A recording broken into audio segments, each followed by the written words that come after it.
Peggy 16. So, here we have our protagonist Jim, who has been sent on a mission to climb a particular mountain in order to repair a communications station that is not working. In order to reach the top of that mountain, he's going to have to go through an acrid nest, and that will allow us to showcase one of our new acrid types.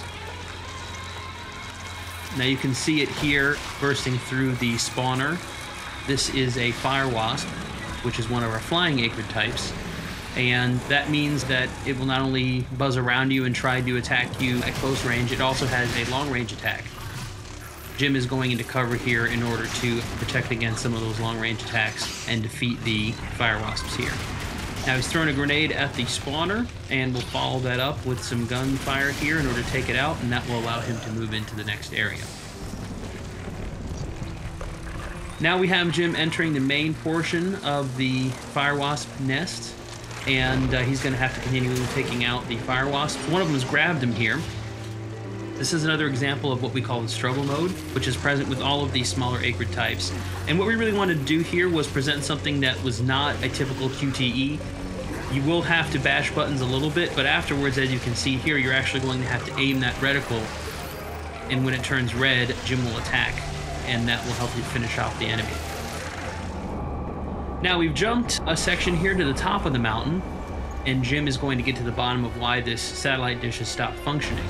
And we can see here in the distance that there's a mysterious figure that appeared to have been fiddling with the station. What the hell? And that is quite a mystery here for Jim. Now he's going to go here and repair, and while he does that, he's going to radio his boss and try to figure out what exactly was going on here. Cronus Actual, this is Peyton. Listen, I don't know how else to say this, but I think we might have a saboteur on the base. Saboteur? Jim, no offense. You're not supposed to go stir-crazy until you've been here at least a year. I'm serious, boss. Somebody was out here. All right, Jim, I believe you. First things first, head into the relay station, raise the satellite dish, and call up the tram. So as we can see, there's something not quite right about the situation, but Jim's got to focus on his mission. He's now pulled the lever that is going to put this communication station back into operation, and we get a nice, cool reveal here of the main portion of the satellite dish.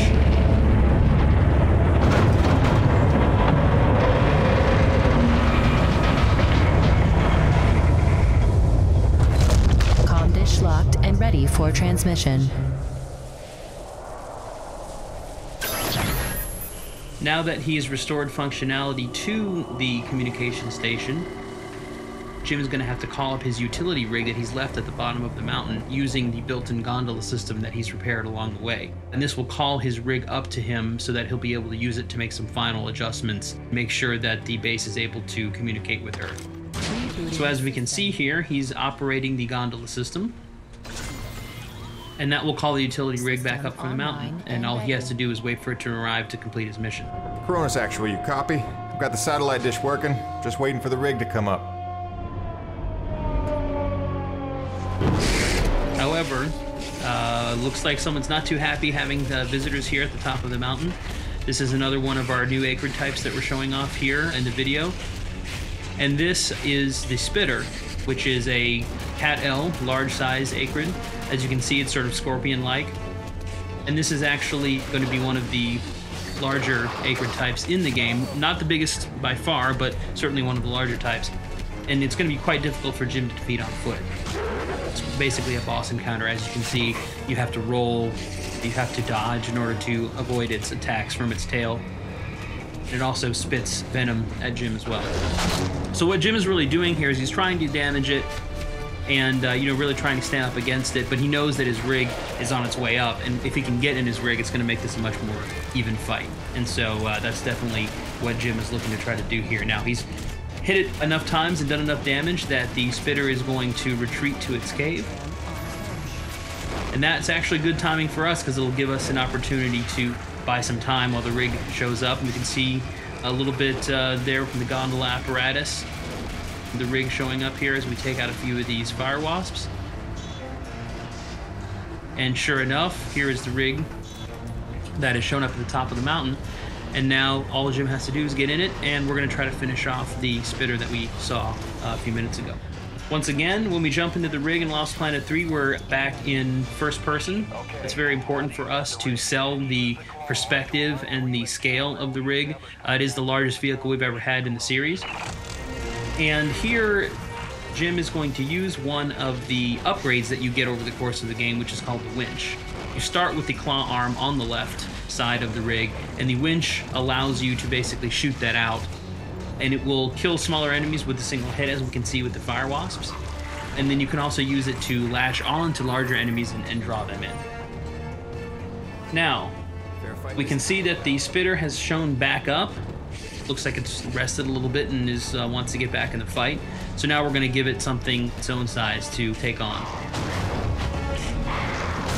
We can bash using the drill arm, which will help, and then grab on with the winch, as we mentioned earlier, and then we can pull in using the winch, and that will allow us to grab the tail, lift it up, and attack with the drill.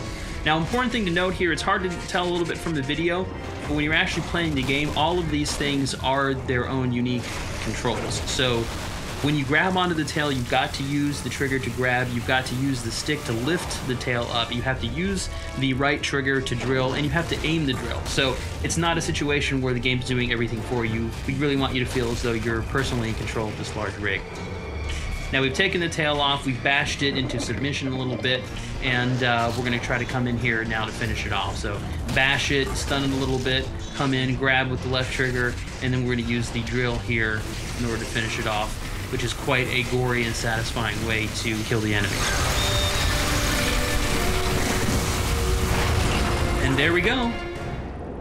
Before we finish out the video here, just going to play one of our cool cinematics here that's going to show a little bit more of the background of some of the characters and also give some hints at some of the mysteries that Jim and the others are facing here on EDN 3.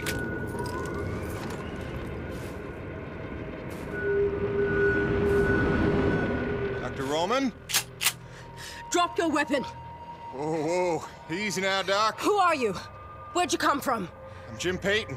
Just here to check Where up... from? Coronis! What the hell, lady? Where else would I be from? Braddock sent me. I know you. Right. They came down with that creepy fella you don't like, with the big head. Just hitching a ride, I swear. Barely know the guy.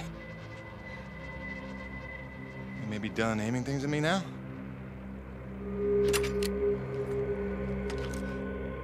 Braddock sent you? I want to make sure you're okay. See if you needed any help. Touching concern after all these months. To what do I owe such an excess of caution? I might ask the same, Shotgun Sally. You've seen it then, haven't you? It? Someone in the distance. Watching. Hard to know what I saw. They say folks start to crack up. Out here in the white too long? Perhaps. Do you feel cracked? Can't say as I do. Then there's something the old man's not telling us. You realize that? Trying not to. I know how it is. You didn't come here to ask questions. But believe me, James, this place has secrets. Keep your eyes open, or they'll sneak up on you when you least expect it. It's all good and ominous, Doc. I'm just here to do a job. That's convenient. I've got one for you.